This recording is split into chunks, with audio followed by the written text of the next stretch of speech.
Hello, and welcome to the Quiet and Strong podcast, especially for introverts. I am your host, David Hall, and the creator of quietandstrong.com. It's a weekly podcast dedicated to understanding the strengths and needs of introverts. Introversion is not something to fix, but to be embraced. Normally, we will air each episode on a Monday. Be sure to subscribe on your favorite platform. So, are you an introvert or an extrovert? Or maybe you've heard the term ambivert. What do these mean to you? So these type of labels are simply a means of grouping characteristics for better understanding. And they should never be used to limit or box in. And certainly, the label only applies as far as it is true for you personally. Regardless of your personality type, whether you identify as an introvert, meaning turning inward more often than not, or an extrovert, turning outward more often than not, you have specific strengths and also weaknesses. Using labels as tools to help you understand your personality and your own unique gifts can help you to be more successful. But you are more than a label, and no two people are exactly alike. The key is to find out what's great about you, whether it's part of a label or not, so you can be strong. It often seems like people stop at the label or barely scratch the surface and don't explore what the label really means. So since I started the Quiet and Strong blog, I wrote a book, and started this podcast, I've been involved in many conversations around the topics of introversion and extroversion.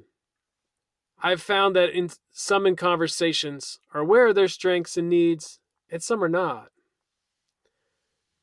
I've had some people tell me, David, I'm not sure if I'm an introvert or extrovert, or maybe a little bit of both. Almost as if the label was what was most important, and they weren't ready to accept the one that fits them best, and weren't really taking that deeper dive into who they were or who they are. So, of course, the label itself, if not understood properly, can be meaningless and perhaps even harmful. The label is truly only helpful when you learn what it means for you and use it to get to know yourself and how you operate best. So recently, I was listening to a helpful webinar on introversion and extroversion, and the topic of ambiversion came up. If you're not familiar with this term, it's used by some to mean that you are somewhere in the middle between introversion and extroversion. So, is the term ambiversion helpful? It's helpful if it helps you understand your strengths and needs, but just the term alone, without the strengths and needs discussion, is not helpful, and again, perhaps harmful. I was watching the recorded version, so I didn't get a chance to respond. So here we go. Introversion and extroversion are on a spectrum, and no two people are alike. The psychologist Carl Jung said, "There's no such thing as a pure introvert or extrovert. Such a person would be in the lunatic asylum." Meaning, everybody thinks and turns inward, and everyone spends some time focused on the world around them. But what is your preference? You may be closer to the middle, but what is your natural preference? Your inner world of ideas or the outer world around you? Some who fall in the middle may call themselves ambiverts. In this particular webinar, the term was brought up, but no explanation of strengths and needs was given. It was almost as if it was a way to make people feel better about themselves, as having the best of both worlds, having both qualities of an introvert and an extrovert. Maybe some might say, for example, I like to be alone sometimes and social sometimes. Does this make me an ambivert? So the whole point of Quiet and Strong is to make everyone have the best possible world for themselves and those around them. But it doesn't come from a label. It comes from a deep understanding of who you are and what you need. Even if you are in the middle somewhere, you still have needs. What are those? For example, do you know what kind of activities drain you and how you best recharge? Do you need some solitude every day? How much? What do you like and need to do in your solitude? You need to get to know what you need and where you shine. The term introvert and extrovert are helpful to get some common understanding and to be able to clearly articulate your strengths and needs to yourself and to others. But don't get too hung up on the labels. You should be able to describe your strengths and needs without using the term introvert, extrovert, or ambivert. As I've mentioned in previous podcasts, there are many great tools and assessment out there exploring our personalities and gaining self-awareness. An episode you could look at is episode 10, Personality Assessments, Understanding Strengths, especially for introverts. So when it comes to assessments, one of my favorites is the Myers-Briggs Type Indicator, or MBTI. The MBTI has 16 different personality types, so that's 8 introverted types and 8 extroverted types, designated by 4-letter codes. I also like Clifton Strengths. This was previously known as Strengths Quest. This assessment measures 34 themes of talent, revealing your top 5 strengths. And the idea is to focus on your strengths and not nearly as much time on your weaknesses.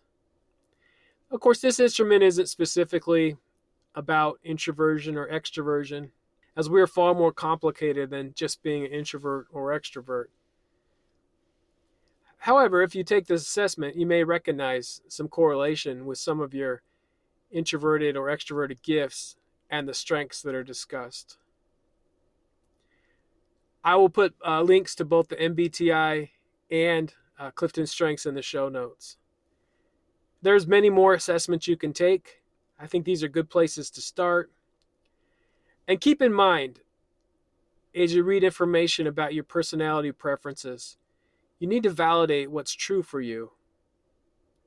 You need to remember these assessments are just tools, and there may be some things that don't apply to you or don't resonate with you.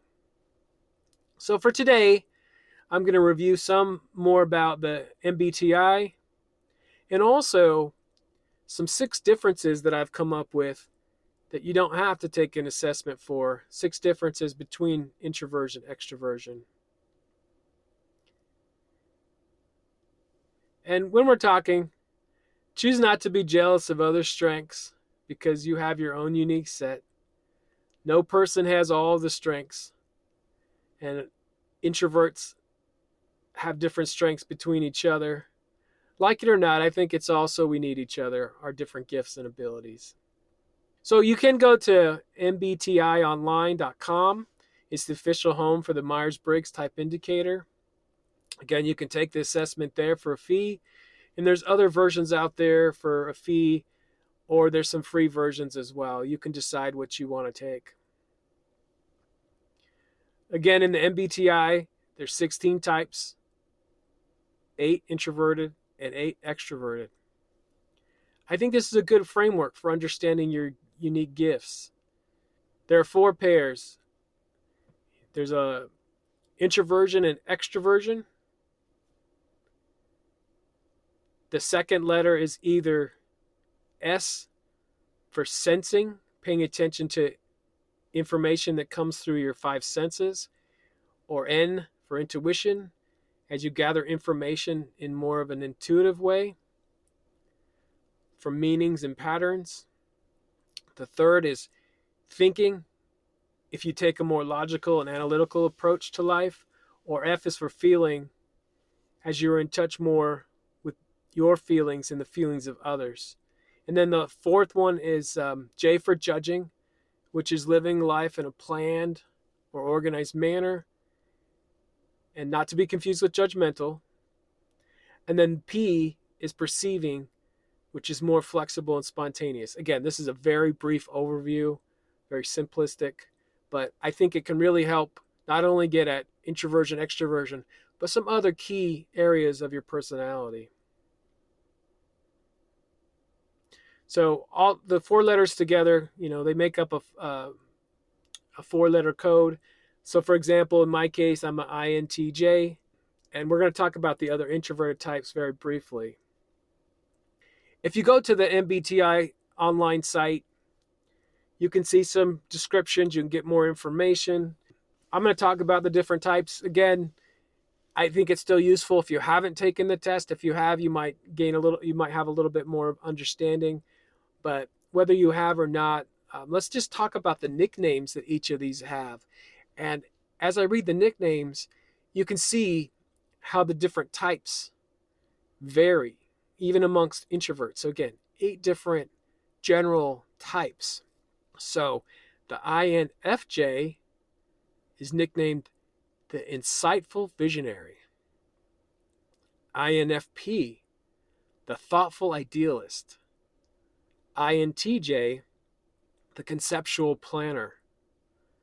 INTP, the objective analyst. ISFJ, the practical helper. ISFP, the versatile supporter.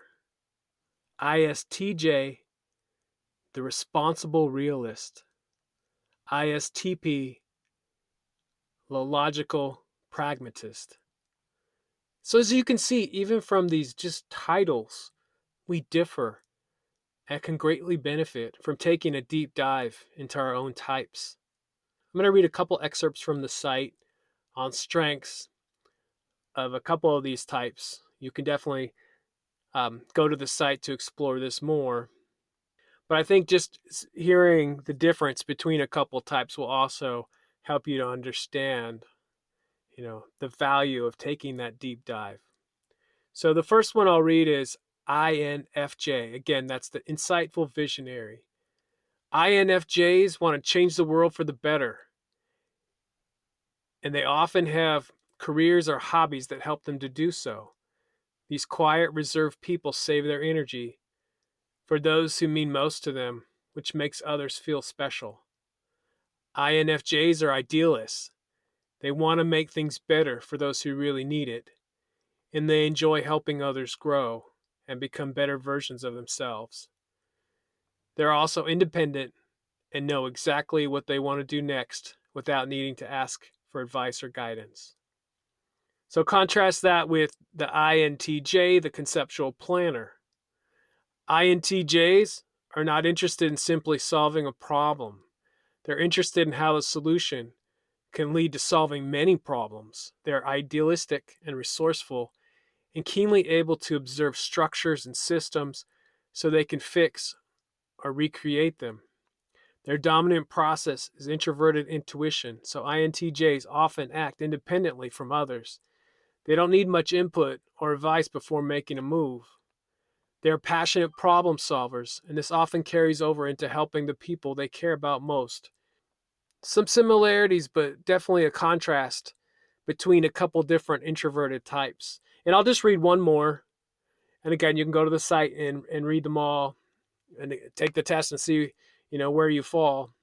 So ISFJ, or the practical helper. People love ISFJs because they're so caring and considerate. At their best, people who identify as ISFJ can sense what others need and figure out exactly how to help them. While other personality types may feel drained when frequently asked for help, the ISFJ feels purposeful and fulfilled when others need them. They're also practical and resourceful, so ISFJs are particularly good in a crisis. Again, we have different gifts and strengths, but too often it's generalized that we are all the same. So, if you take the MBTI, just keep in mind you may relate to some of the things in your descriptions and not to others. But the point is, you need to figure out what works for you. And when you do, you'll find much more happiness and success by understanding your own gifts and needs. And there's a lot of great information out there. So many people sharing experiences. It's important to understand that, between introverts, we have different desires, values, skills, abilities, but we have a common love of ideas and concepts. We are great thinkers and can use these skills to identify and hone our other gifts too. Part of understanding yourself as an introvert means understanding and caring for the needs that come along with being an introvert. Just like the extrovert needs to have a level of social interaction, or they may feel trapped and alone, introverts generally need some quiet time to recharge and clear their minds. And we'll get into that a little bit more. As an introvert, you may need some time each day to do some quiet thinking, recharge, or just let your mind wander. How much time we need is going to vary from person to person and even day to day. The key is to take that time alone that you need. And also remember, if someone doesn't need this alone time, they may not understand your need, but that doesn't make your need any less valid. It's very important to understand what we need and to be able to articulate those needs to others. Take some time each day and let your mind relax so you can do your best work. Introverts are often thought as only wanting to be alone or not liking people, but the truth is we all need connection with others. It's just going to vary how much time we need or want. Of course, you will need some time alone as an introvert, but you also need to have time to share ideas or feelings and make connections. As introverts, we often want to have those deep conversations, but sometimes it's important to do a little small talk to get to those deep conversations we crave. Give it a chance, and you may even enjoy a little small talk. So let's review some key differences between introverts and extroverts. We discussed this in episode 1, and I'll put a link to the article, Are You an Introvert or Extrovert? 6 Things to Consider, in the show notes. So whether you identify as an introvert, extrovert, or even an ambivert, what do you need? So let's look at these 6 different things. So introverts think and then speak. Extroverts speak to think. So which applies to you? In general, the first applies to me. It's very natural that I need to think before I speak. So why is this important to know? During a conversation, I may need to say, let me think about that. Or I may need to prepare for that conversation or meeting to some extent. Now, sometimes I don't need to think as much before speaking, especially as it comes to topics I'm very familiar with. So again, if you just labeled yourself as an ambivert, that doesn't answer this question. Do you need to think before you speak? And how can you improve your communication skills? And how can you prepare as you need to? The next one, introverts may prefer to communicate in writing rather than speaking. And extroverts may prefer to communicate by speaking rather than writing. Again, what's your preference? We don't always get our preference, but what is best for you in a given situation? Does it help to have time to think to create a well-crafted message? What is your communication style and preference? We do our best by honoring those preferences. The next one, introverts may be drained by social interaction, but energized by time alone. Extroverts may be energized by social interaction, but may feel restless when experiencing excessive isolation. So again, we all need social interaction. Just we don't all want the same amount or type of interaction. When you're social, it doesn't make you an extrovert. If you're an introvert and you're social, it just means you're being social. But understanding what you need can help you make plans for your social time. And that time you might need to take a break and recharge. Or maybe if you're an extrovert, you really do need, make sure you're getting all the people time you need. I know some people during this lockdown where when they were allowed to go into the office, they did, even though they weren't required, just so they can have a sense of being around others. Introverts prefer deep conversations over small talk, and extroverts in general enjoy most types of conversation. So, introverts are interested in conversation. It's just usually the deeper topics. Small talk can be needed to get to those deeper conversations. What's the case for you? Which do you prefer? Sometimes this is important to know because maybe you need to have small talk, but as an introvert, you're not very good at it. You can get better by understanding your introversion. And introverts usually prefer a close circle of friends. And extroverts enjoy having many friends and acquaintances. We all need friends. How many and the type of friendships, that's going to vary. The key is, what do you want? Are you getting what you want? If not, there are strategies that you can employ by understanding yourself as an introvert or an extrovert. So as we have conversations, we can talk about the things that are actionable, not just labels. Remember, neither introversion or extroversion is good or bad. The idea is we have natural gifts that come to us. One isn't better than the other. We're not fixing introversion. At the same time, we're not trying to fix extroverts either. It's really about understanding ourselves and those around us, what makes us unique, and how we can help one another find success.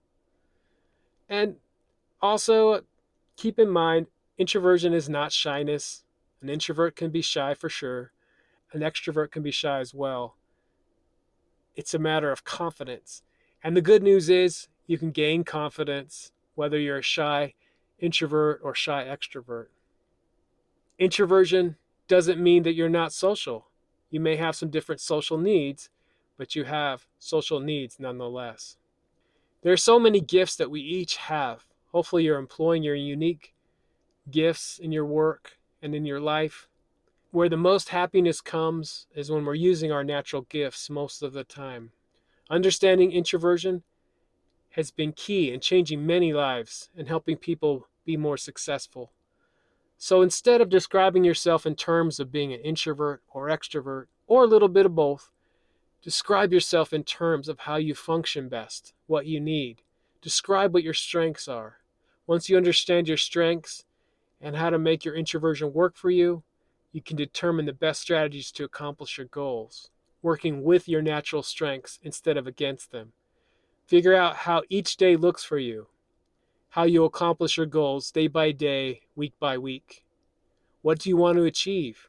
You can do what you want, and you can have what you want. You just may go about it differently than someone else would. Thank you so much for joining me today. I look forward to further connecting with you. Check out quietandstrong.com. Email me at david@quietandstrong.com. I'll add social media channels to the show notes. Comment on social media posts related to this podcast. Send me topics or guests you would like to see on the show. There's so many great things about being an introvert, so we need those to be understood. Let's keep the conversation going.